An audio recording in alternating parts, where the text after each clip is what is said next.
every wave is really good when it's epic, when it's good, when everything fits together. We can surf because thanks to Mother Nature and thanks to our ocean. So Welcome to Pallas Conversations. Meet your host Amos Hornstein from PallasLife.com, your international immigration partner. Speaking with Tao Rodriguez, a surfer athlete and national surf champ who grew up surfing on the Pacific Coast of Panama, adding to our series of learning all details about this wonderful country directly from the people of Panama. Let's get started.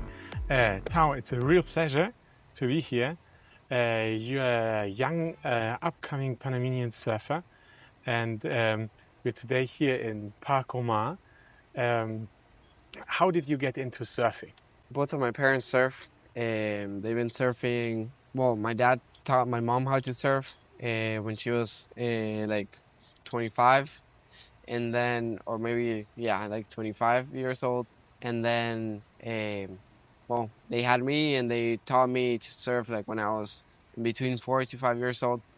Both of them taught me how to surf, and I would surf a little bit, but then every time they went surfing, it was kind of boring to be outside of the water and watch them. So I started surfing a little bit more just to spend time in the ocean, and then I got into it when I was like 6, 7, and didn't stop there.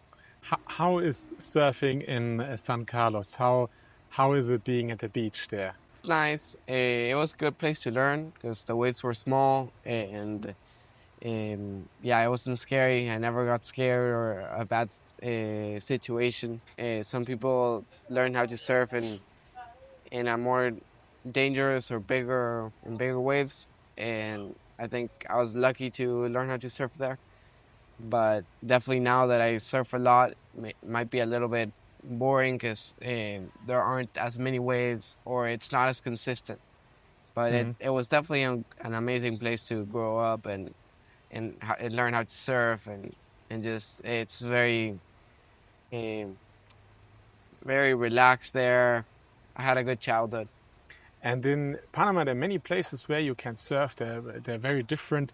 And you are also a junior national champion. Yeah. So you surfed in probably almost all the places here in Panama.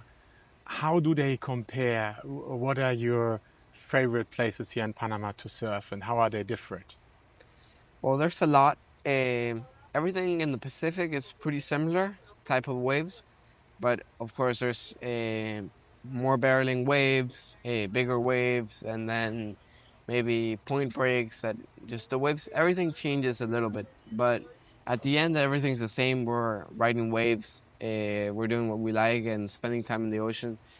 Then we also got the Caribbean. That's different. It's a different type of sea, so the waves changes a lot, and it's not year round like the Pacific. It's all about seasons. So yeah, I usually go every season when there's waves, and it's fun. It's different, and every wave sometimes is different, and that's what makes it fun. And which seasons and waves are interesting in the Caribbean for you? The Caribbean, we got Colon, which has good waves, but it's harder to get to because every wave's a little bit far from each other. So I've went a couple times, but not too many. But then you got Boca del Toro, and every wave's pretty close, and it's a nice town, and I've always enjoyed going there.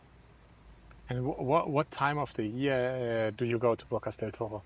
Like the season is like in December to February or March.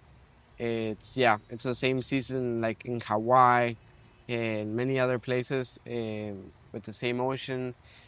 And yeah, you gotta go there because if not, there's just no waves. You can go if you don't want to surf. It's nice to go in whatever year.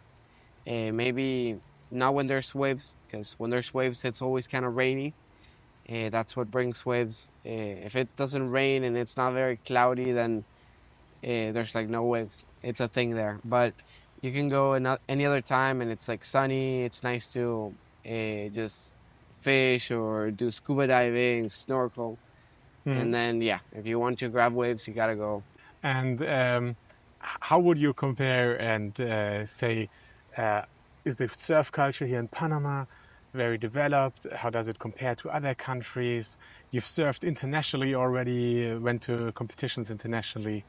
Yeah, I've traveled all around the world, and definitely there's a lot of people who surf here. A lot of people in the city, but we also have a lot of kids surfing. But then there's other places like the U.S. That's a little bit more structured, and there's like surfing has occurred there for like so many years, so there's like more of an industry. We don't have a big industry here in Panama, and that's why there's not as many kids surfing. And yeah, we've been working on that. And like there's a couple organizations that have been like doing contests for little kids, and that has helped a lot.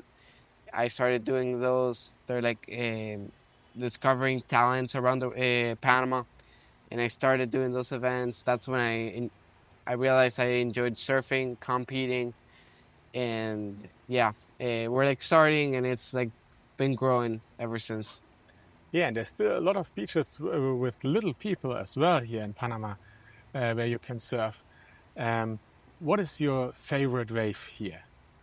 That's a good question. I don't really have a favorite wave. I feel Okay. like every wave is really good when it's epic, when it's good, when everything fits together.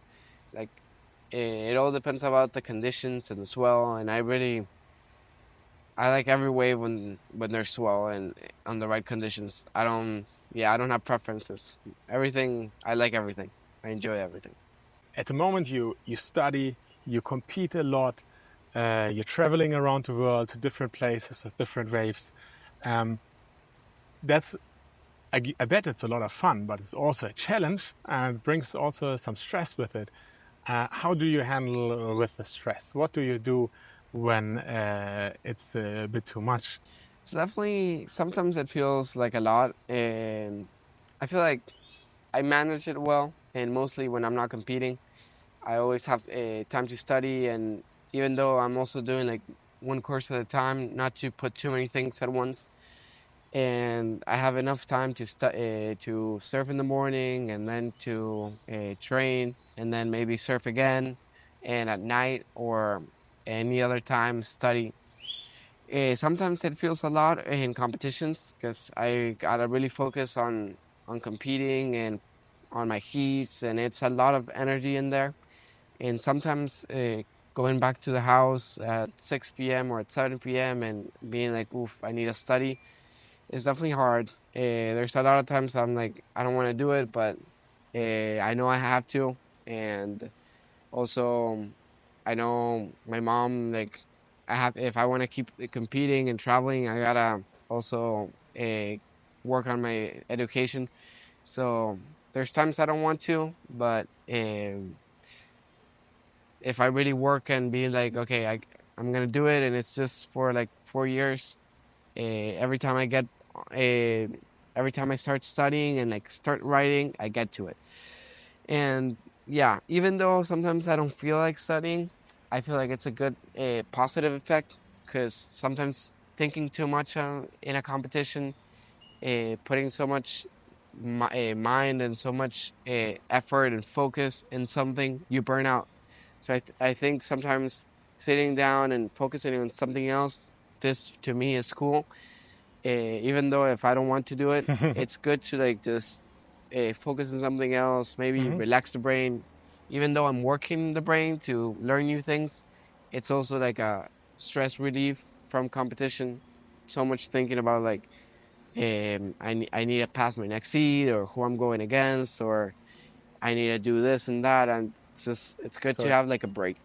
I bet a lot of people think about coming to Panama, experience it here, or try surfing here. What would you tell them? Um, who do you think would be happiest surfing here or trying out to surf here? Well, I think here's a great place to learn how to surf. We have a lot of in the Bay of Panama, like where I live, some smaller and more and easier waves to learn how to surf. Even my mom has a surf school, and that's why she got me into this. She in El Palmar in San Mm-hmm. Carlos.